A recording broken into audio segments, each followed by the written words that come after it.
देखिए 24 तारीख के दिन सुबह 11 बजे भड़कल गेट पे डॉक्टर बाबा साहब अम्बेडकर जी के स्टैचू के पास से हम अपना फॉर्म भरने के लिए जाएंगे।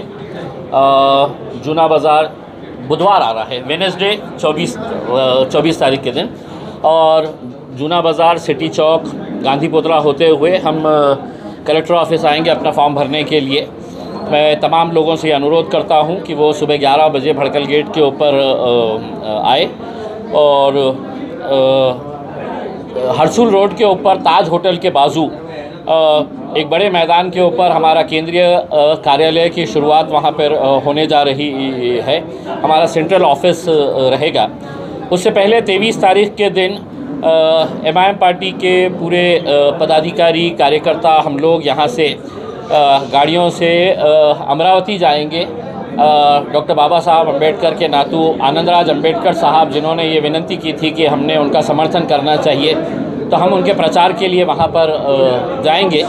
उम्मीद करते हैं कि आने वाले वक्त के अंदर अब सभी कैंडिडेट्स तकरीबन डिक्लेयर हो चुके हैं, तो एक अच्छा इलेक्शन देखने को मिलेगा। अच्छे मुद्दों के ऊपर देखने को मिलेगा। विकास के मुद्दे के ऊपर बात होगी, ना कि ऐसे बेफजूल मुद्दे जिनको लेकर है तो हमारी राजनीति चलती आई है इतने सालों से। तो ये मुद्दों को छोड़कर हम लोगों ने एक अच्छा इलेक्शन देखेंगे करके यही उम्मीद है। अनेक दिवसापासून हे आम्ही वाट बघत होतो की आमच्या विरोधात कोण येणार आहे।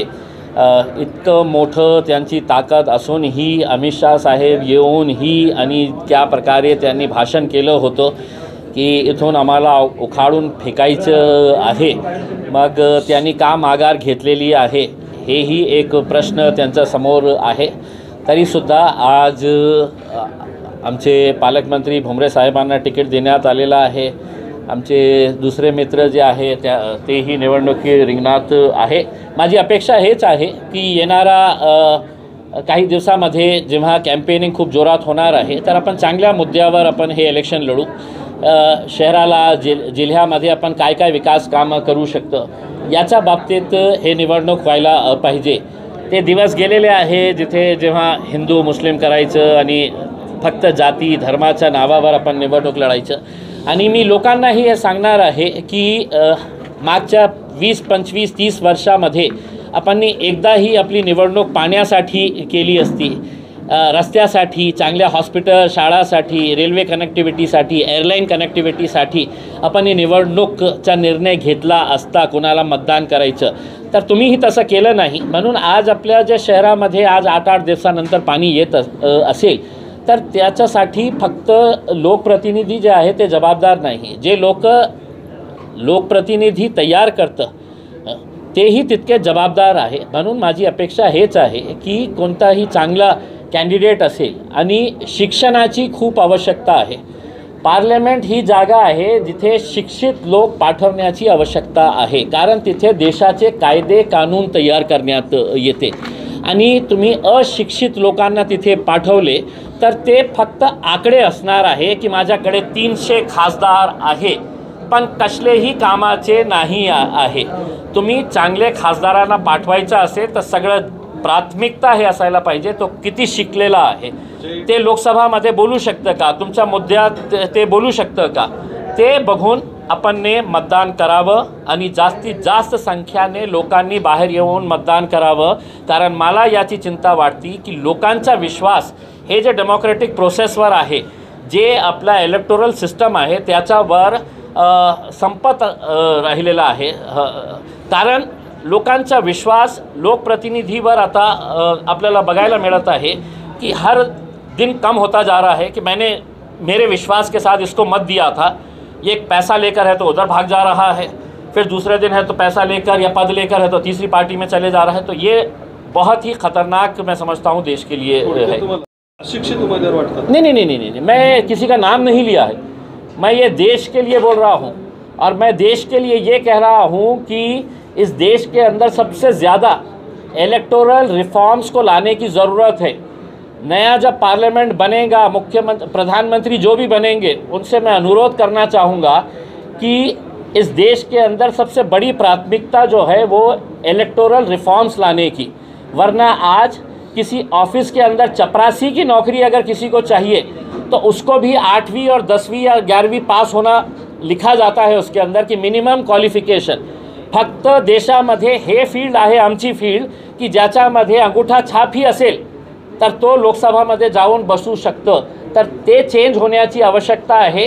कुठेतरी एक मिनिमम क्वालिफिकेशन असायला पाहिजे राजनीतीमध्येही येण्यासाठी, मला हे वाटतं। तुम्ही जेव्हा अर्ज दाखल नाही, आता काय आहे की आम्ही जे 3 सीट्स जे नॅशनल लेवलवर लढत आहे, ओवैसी साहेबांची सभा जे आहे ते किशनगंजला आहे आणि त्यांनी तर आपला फॉर्म भरलेला आहे, पण किशनगंजमध्ये बिहारमध्ये त्यांची सभा असल्यामुळे ते इथे येऊ शकणार नाही आहे।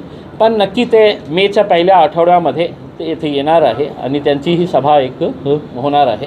जलील सर, तुम्ही तुमच्या प्रतिस्पर्ध्यांना नेहमी मित्र मित्र म्हणत असता, चंद्रकांत खैरेंना मित्र म्हणतात, पण चंद्रकांत खैरे तुम्हाला मित्र मानत नाही। हो, मी बघितलेलं आहे त्यांचा असा स्वभाव काय झालेला आहे मला माहीत नाही आहे।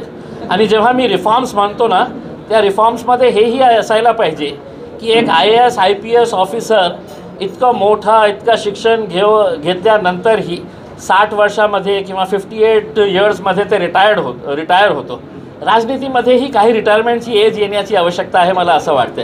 नाहीतर काय आहे, 70 वर्ष 75 वर्ष 80 वर्षाचे लोक तिथे फक्त एक पद पाहिजे म्हणून तुम्ही बाहेर गेलं नाही, तुम्ही रस्त्या दुसऱ्यांना दिलं नाही, तर कसा युवा पिढी जी आहे आपल्या देशामध्ये किती युवा पिढी आहे त्यांना संधी द्यायला पाहिजे ना उसने। पण त्यांचा विषय अजूनही हिंदू मुसलमान खानपान आहे आणि तुम्ही पाण्याचा मुद्दा घेऊन चाललेला आहे, कसा रिस्पॉन्स भेटेल तुम्हाला? कारण पाण्याचं तर सत्य वास्तव आहे, पण लोक नेहमी शेवटच्या क्षणी जाती धर्माच्या नावावर मतदान करतात। नाही, हे जे आपल्या शहराचा जे पाण्याचा मुद्दा आहे याच्यासाठी कोणी जबाबदार असेल तर त्यावेळचे सगळे आमदार, सगळे खासदार आणि आता भारतीय जनता पार्टीचे मंत्र्यांना जेव्हा मी प्रश्न विचारले की हे सेल्फ क्रिएटेड प्रॉब्लेम आहे का नाही पाण्याचा, तर त्यांनी हे नाकारून मी त्यांना सांगितलं फक्त मला एका प्रश्नाचं उत्तर द्या तुम्ही।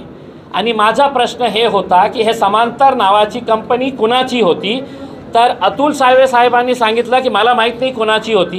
कराड साहेबांनी सांगितलं मेरे को क्या मालूम है किसकी कंपनी थी करके। याचा अर्थ हे आहे की हे लोकांना अंतरिक्षमध्ये काय चाललेलं आहे हे माहीत असतं आणि 1600 कोटी रुपयेची कंपनी पाण्याची आपल्या शहरामध्ये कोणी आणलं होतं हे याच्या बाबतीत त्यांना माहीत नाही, मुझे मालूम नाही। तर हे लोकांना मी सांगतो की हे कंपनी होती भारतीय जनता पार्टीचे राज्यसभाचे मेंबर ऑफ पार्लमेंट सुभाषचंद्रची कंपनी होती आणि हे सगळे नेते मंडळी त्याच्यामध्ये पार्टनर झाले होते।